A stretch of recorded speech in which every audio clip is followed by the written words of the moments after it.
दोस्तों, किसी ने सही कहा है कि आवाज ऊंची हो तो कुछ लोग सुनते हैं, लेकिन अगर बात ऊंची हो तो बहुत सारे लोग सुनते हैं। नमस्कार दोस्तों, एक छोटी सी कहानी। ये कहानी एक लड़के की 24 साल का लड़का जो सेठ के यहाँ पर नौकरी करता था। उसके माँ बाप इस दुनिया में नहीं थे। जिंदगी बड़ी परेशानी में चल रही थी। वो जाता था, रोजाना पैसे कमा करके घर आता था, खाना बनाता था, खाता था, सो जाता था। एक दिन उसने देखा कि एक बूढ़ा फकीर अपनी पीठ पर 3 ठेले लेके एक शहर से दूसरे शहर की ओर जा रहा था। वह काफी बूढ़े भी थे और काफी देर से वह यूं ही सफर कर रहे थे और आखिरकार कुछ दूर और सफर करने के बाद वह चलते चलते थक कर एक पेड़ के नीचे बैठ गए। तभी उनकी नजर एक नौजवान युवक पर पड़ी जो उसी रास्ते से जा रहा था और वह भी उसी दिशा में जा रहा था जिस दिशा में उन बूढ़े फकीर को जाना था। तभी वह लड़का उन बूढ़े फकीर के पास से होकर गुजरा। इस पर वह फकीर उस लड़के से कहते हैं, सुनो बेटा, क्या तुम मेरी थोड़ी सी मदद कर सकते हो? ये ठेला बहुत भारी है और मैं बूढ़ा हो चुका हूं। मैं ज्यादा समय तक इनका बोझ नहीं उठा सकता और मैं बहुत थक भी चुका हूं। तो क्यों ना तुम मेरे एक ठेले को ले लो और मुझे उस दूसरे गांव तक पहुंचा दो। इसके बदले में मैं तुम्हें 3 स्वर्ण मुद्राएं दूंगा। वह लड़का उन फकीर की सारी बातें सुनता है और उन फकीर से कहता है, कोई बात नहीं बाबा, मैं आपकी मदद करने के लिए तैयार हूं। कहिए आपको कहां जाना है? ऐसा कहकर उस लड़के ने उन फकीर का एक ठेला उठा लिया और अपने कंधे पर ले लिया। तभी उस जवान लड़के को यह एहसास हुआ कि यह ठेला तो सचमुच बहुत भारी है। वह लड़का और फकीर दोनों रास्ते में आगे की ओर बढ़ चले। कुछ दूर आगे चलने के बाद देखते ही देखते वह गांव खत्म होने लगा और अब एक सुनसान रास्ता आगे की ओर जा रहा था। वे दोनों अपने मार्ग में मस्त होकर आगे की ओर बढ़ रहे थे। जब भीड़ से पूरी तरह से अलग हो गए तो वह लड़का उन फकीर से कहता है, बाबा, इस ठेले में आखिर ऐसा क्या रखा है जो ये ठेला इतनी वजन है? इस पर वह फकीर आदमी उस लड़के को जवाब देते हुए कहते हैं, कुछ नहीं बेटा, बस इसमें तांबे के कुछ सिक्के भरे हुए हैं, इसी कारण ये ठेले में बहुत वजन है। उन फकीर की यह बात सुनकर वह लड़का मन ही मन सोचने लगा, लगता है ये बाबा जरूर कोई व्यापारी है, तभी तो इतने सारे तांबे के सिक्के लेकर चल रहे हैं। और फिर तभी उसके मन में एक ख्याल आया कि मुझे क्या करना है। मुझे तो खाली यह ठेला दूसरे गांव तक पहुंचा है, बस इतना ही। जैसे ही उसके मन में यह ख्याल आया, उसने तांबे के सिक्कों का वह ख्याल मन से निकाल दिया और अपनी धुन में मस्त होकर वह आगे की ओर चलने लगा। चलते चलते कुछ और समय बीता और वे दोनों एक नदी के किनारे जा पहुंचे। वह लड़का हट्टा कट्टा था और काफी चुस्त और तंदुरुस्त भी था, इसलिए वह बिना सोचे समझे उस नदी में उतर जाता है, किंतु वह फकीर अब भी किनारे पर ही खड़े थे। इस पर वह लड़का उन फकीर से कहता है, क्या हुआ बाबा, चलिए आइए, हमें यह नदी पार करनी होगी, तभी तो हम उस गांव तक पहुंच पाएंगे। इस पर वह फकीर उस लड़के से कहते हैं, मैं जानता हूं बेटा कि हमें यह नदी पार करनी ही होगी, लेकिन जैसा कि तुम जानते हो मैं अब बूढ़ा हो चुका हूं और 2-2 ठेले लेकर मैं यह नदी पार नहीं कर सकता। कहीं मेरा पांव फिसल गया तो क्या होगा? क्या तुम मेरी एक और गठरी ले सकते हो? मैं तुम्हें इसके बदले भी 3 स्वर्ण मुद्राएं दूंगा। इस पर वह लड़का मुस्कुराते हुए उन फकीर से कहता है, बाबा, आप मुझे शर्मिंदा कर रहे हैं। यदि आप मुझे स्वर्ण मुद्राएं ना भी दें तो भी मैं आपका कार्य अवश्य करूंगा। मैं आपको उस दूसरे गांव तक जरूर पहुंचाऊंगा। इस पर वो फकीर मुस्कुराते हुए उस लड़के से कहते हैं, बेटा, तुम तो बड़े ही भले इंसान लगते हो। इतना कहकर उन्होंने वह दूसरी गठरी भी उस लड़के को थमा दी। उस लड़के ने जब वह दूसरी गठरी अपने कंधे पर रखी तो वह गठरी भी उसे बहुत ज्यादा भारी लगी, लेकिन उसने वहां पर कुछ नहीं कहा। जैसे तैसे उन दोनों ने नदी पार की। नदी पार करने के बाद बातों बातों में ही उस लड़के ने उन फकीर से कहा, बाबा, आखिर इस दूसरी गठरी में क्या है? ये गठरी भी बहुत वजन है। इस पर वह फकीर उस लड़के को जवाब देते हुए कहते हैं, बेटा, इसमें चांदी के सिक्के हैं, इसी कारण यह गठरी भी बहुत वजन है। उन फकीर की यह सारी बातें सुनकर अब उस लड़के का दिमाग तेजी से काम करने लगा था। वह यह सोच रहा था कि एक ठेले में तांबे के सिक्के हैं और दूसरी में चांदी के। ऐसा प्रतीत होता है मानो यह फकीर बाबा कहीं दूर से आ रहे हैं और उन्होंने अपनी सारी जमीन जायदाद बेचकर ये सारे सिक्के इकट्ठे किए हैं। तभी तो वह इतना धन लेकर चल रहे हैं, लेकिन वह लड़का उन फकीर से कुछ नहीं कहता और वे दोनों चुपचाप मार्ग में आगे की ओर बढ़ते चले जाते हैं। कुछ दूर आगे बढ़ने के बाद एक बार फिर एक सुनसान राह आती है। उस सुनसान रास्ते को देखते ही उस लड़के के मन में तरह तरह के विचार उत्पन्न होने लगे। वह यह सोचने लगा, अरे यह तो सुनसान जगह है, अगर मैं यह सिक्के लेकर यहां से भाग जाऊं तो यह फकीर मुझे कब तक दौड़ाएंगे। मुझे नहीं लगता कि मुझे कभी पकड़ पाएंगे और यहां पर कोई है भी नहीं जो इनकी मदद कर पाए। और वैसे भी ये बहुत सारे सिक्के हैं, मैं इनसे एक अच्छी दुकान खरीद सकता हूं, अपना नया व्यापार शुरू कर सकता हूं। और वैसे भी ये बूढ़ा फकीर अब इन पैसों का क्या करेगा, इससे अच्छा तो मैं ही इन्हें रख लेता हूं। वह लड़का यह सब बारे में सोच ही रहा था, तभी अचानक उसे खुद पर आश्चर्य हुआ। अरे मैं यह क्या सोच रहा हूं, यह फकीर बाबा न जाने कहां से आ रहे हैं और क्या खूच करके इन्होंने इतने सारे पैसे इकट्ठा किए होंगे। मुझे इनका फायदा नहीं उठाना चाहिए। नहीं नहीं, मुझे ऐसा नहीं करना चाहिए। उसने कुछ देर के लिए तो अपने मन के विचारों को काबू कर लिया, लेकिन कुछ देर बाद उसके मन के विचार उस पर देखते ही देखते हावी होने लगे।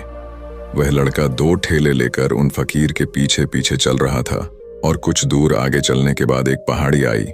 इस पर वह फकीर बाबा उस लड़के से कहते हैं, बेटा यह पहाड़ी मैं नहीं चढ़ पाऊंगा, मैं काफी बूढ़ा हो चुका हूं और मेरे घुटनों में भी दर्द रहता है।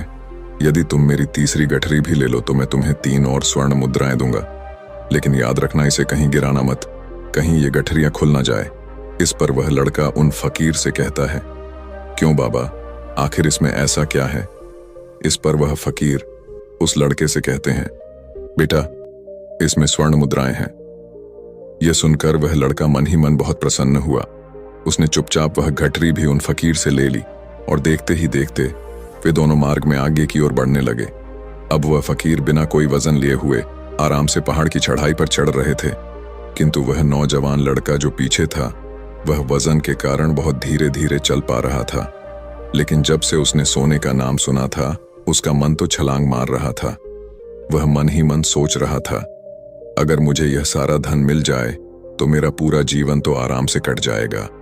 वैसे भी यह बाबा तो बूढ़े हो चुके हैं, भला इन्हें इतने पैसों की क्या जरूरत है, इनका जीवन तो वैसे भी कट चुका है।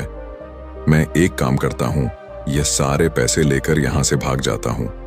लड़के के मन में अनगिनत विचार उठ रहे थे। लड़के का मन अब उसकी बुद्धि पर पूरी तरह से हावी हो चुका था और उस लड़के का मन अपनी बात को सही साबित करने के लिए उससे कुछ भी कह रहा था। और तभी उस लड़के के मन में एक और विचार उत्पन्न हुआ और अब की बार वह लड़का यह सोच रहा था, लगता है यह फकीर बाबा कोई चोर है, वरना इनके पास इतनी सारे स्वर्ण मुद्राएं कहां से आएंगे।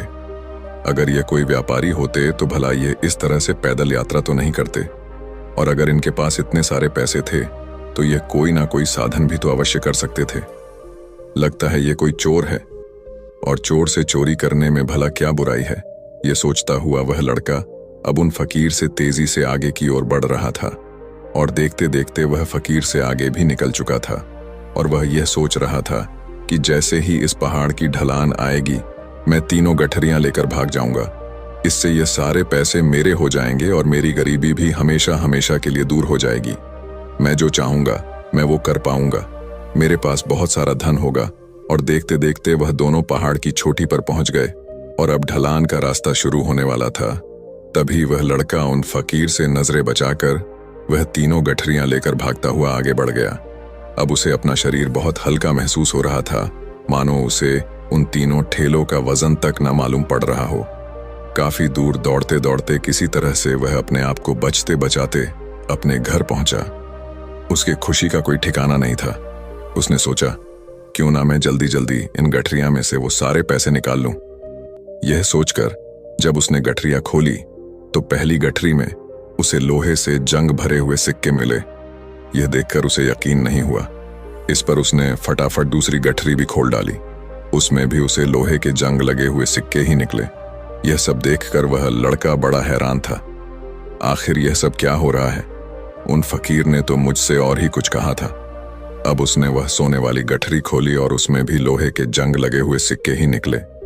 यह देखकर वो लड़का बड़ा क्रोधित हुआ। उसने सोचा, उन फकीर ने मुझसे झूठ क्यों कहा? उन्होंने मुझसे ऐसा क्यों कहा कि एक में तांबे के सिक्के हैं, एक में चांदी के और तीसरे में स्वर्ण मुद्राएं हैं? वह यह सब सोच ही रहा था कि तभी उसकी नजर उस थैले में पड़े एक पत्र पर पड़ी।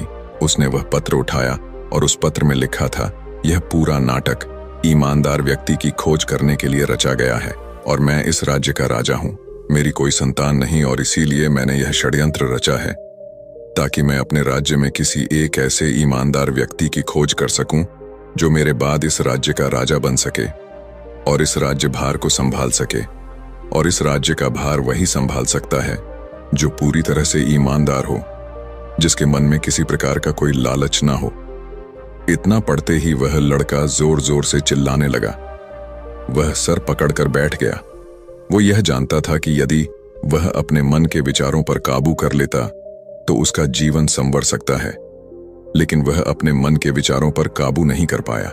दोस्तों, महात्मा बुद्ध कहते हैं कि मन ही सब कुछ है। आप जो सोचते हैं वही बनते हैं। इसलिए आपका सबसे बड़ा दुश्मन भी आपको उतना नुकसान नहीं पहुंचा सकता जितना कि आपके मन के यह अनियंत्रित विचार पहुंचा सकते हैं। महात्मा बुद्ध कहते हैं, अपने भीतर ध्यान से देखो। हमारे भीतर जो विचार चल रहे हैं वही विचार शब्द बनते हैं और शब्द कर्म के रूप में प्रकट होते हैं।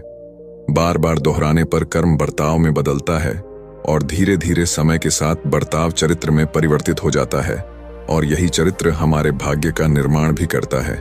इसलिए हमें हमेशा अपने विचारों के प्रति सजग होना बहुत आवश्यक है। हमें जागरूक होना बहुत आवश्यक है। हमें यह जानना जरूरी है कि हमारे मन में किस प्रकार के विचार आ रहे हैं। आगे महात्मा बुद्ध कहते हैं कि कमजोरी हमेशा छोटे विचार से शुरू होती है। यह एक बीज के रूप में होती है और यदि इस बीज को नष्ट न किया जाए तो यह छोटा सा विचार बहुत जल्द ही एक विशाल वृक्ष का रूप ले लेता है और हमारी बुद्धि की सोचने और समझने की क्षमता को पूरी तरह से नष्ट कर देता है। जिस प्रकार आपने इस कहानी में देखा किस प्रकार उस जवान लड़के का मन उस पर हावी हो चुका था और उसकी सही और गलत सोचने की क्षमता पूरी तरह से नष्ट हो चुकी थी, जिस कारण वह यह समझ नहीं पाया कि उसे क्या करना चाहिए और उसके लालच ने उसके भीतर इतनी ऊर्जा भर दी कि वह तीनों ठेले उठाकर इतनी तेजी से वहां से भागता आगे भी बढ़ गया। इसीलिए जब आपके मन में पहली बार कोई गलत विचार उत्पन्न हो तभी उसे जड़ से उखाड़ देना चाहिए, अन्यथा वह विशाल वृक्ष का रूप लेगा और आपको किसी न किसी गलत राह पर वह ढकेल ही देगा। आप चाहकर भी उसे रोक नहीं पाएंगे। लेकिन अब आपके मन में यह प्रश्न उठ रहा होगा कि हम भला अपने मन के विचारों को कैसे नियंत्रित करें। हमारा मन तो इतना चंचल है, वह इतना शक्तिशाली है कि वह हम पर हावी हो ही जाता है। हम चाहकर भी उस पर नियंत्रण नहीं कर पाते। इसका जवाब में महात्मा बुद्ध हमें दो बातें समझाते हैं। पहली बात, सही इरादा विकसित करो। कई बार आपने देखा होगा कि आपके मन में कुछ और होता है किंतु आप कहते कुछ और है, क्योंकि आपके मन के भीतर जो कुछ बसा है वही आपके मुख से बाहर भी निकल रहा है। लेकिन जब हमसे वह गलती हो जाती है तो उसके बाद हमारा मस्तिष्क अच्छी तरह से काम करना शुरू कर देता है। हमारे सोचने और समझने की क्षमता एक बार फिर से जागृत हो जाती है और ऐसी अवस्था में हमें यह एहसास होता है कि हमसे गलती हो गई है और फिर हमारा मन दुखी हो जाता है। हमारा मन अफसोस से भर जाता है और इस भारीपन और दुख से बचने के लिए महात्मा बुद्ध हमें सही इरादा विकसित करने के लिए कहते हैं। इसके लिए जब भी आप कोई कार्य करने जा रहे हो तो सबसे पहले आपको यह खुद से पूछना चाहिए कि जो कुछ भी मैं करने जा रहा हूं इसके पीछे मेरा इरादा क्या है। क्या मैं दूसरों को दुख पहुंचाना चाहता हूं या दूसरों को नीचा दिखाने जा रहा हूं या मुझे खुद को ऊपर उठाना है। खुद से सवाल कीजिए, खुद को जागृत कीजिए। जब आप इरादों के प्रति सचेत होने लगेंगे, जब आप विचारों के प्रति सजग होने लगेंगे, तभी आपके भीतर सकारात्मक ऊर्जा का प्रवाह होगा। तभी आप सकारात्मक इरादों से जुड़ने लगेंगे और आपके मन के भीतर बसी हुई वह नकारात्मक ऊर्जा और नकारात्मक इरादे दिन ब दिन कम होने लगेंगे। परंतु याद रहे, आपको यह हर रोज करना होगा और आपको यह हमेशा ध्यान रखना होगा कि आपको केवल अच्छा सोचना है। आपके इरादे हमेशा अच्छे होने चाहिए, तभी आप दुख और तकलीफों से बच सकते हैं। अन्यथा आप इसी तरह से दुख और तकलीफों में घिरे ही रहेंगे और आप कभी इससे निकल नहीं पाएंगे। दूसरी बात, मन के प्रति सजगता विकसित करो, जिससे आपका मन देखते देखते शांत होगा और आपके मन के भीतर बसी हुई वह नकारात्मक ऊर्जा, नकारात्मक विचार खत्म होने लगेंगे और आप शांति की ओर आगे बढ़ेंगे। और आपको इसके लिए बस इतना ही करना है कि इस पल में जो कुछ भी हो रहा है, आपकी आंखों के सामने आपके भीतर जो कुछ भी जैसा भी चल रहा है, बस उसे देखते रहना है। अपने मन के अच्छे बुरे विचार, अपनी भावनाएं और अपनी यादों पर बिना प्रतिक्रिया दिए उन्हें केवल देखते रहना है, जिससे आपके मन के सारे विचार देखते ही देखते खत्म होने लगेंगे। आपका मन खाली होने लगेगा और आप नकारात्मक विचारों से न सोच से बच सकते हैं और आप इन दुख और तकलीफों से भी दूर रह सकते हैं। इसीलिए महात्मा बुद्ध कहते हैं, जो स्वयं को देखता है वही सबसे बड़ा तपस्वी है। अर्थात जो अपने मन में चल रहे उन विचारों को बिना प्रतिक्रिया दिए हुए केवल देखता है और उन पर कोई भी प्रतिक्रिया नहीं करता, बस उन्हें देखता और समझता है, वास्तविकता में वही मन पर नियंत्रण भी कर सकता है और वही अपना जीवन सुखी और खुशहाली तौर पर जी सकता है। इसलिए यदि आप भी अपने जीवन को सुखी और खुशहाल बनाना चाहते हैं, तो आपको सबसे पहले अपने मन पर नियंत्रण साधना ही होगा। अपने मन को खाली करना ही होगा। अपने मन के विचारों के प्रति आपको सजग होना ही होगा। दोस्तों, उम्मीद है कि आपने आज की इस वीडियो से जरूर कुछ ना कुछ सीखा होगा।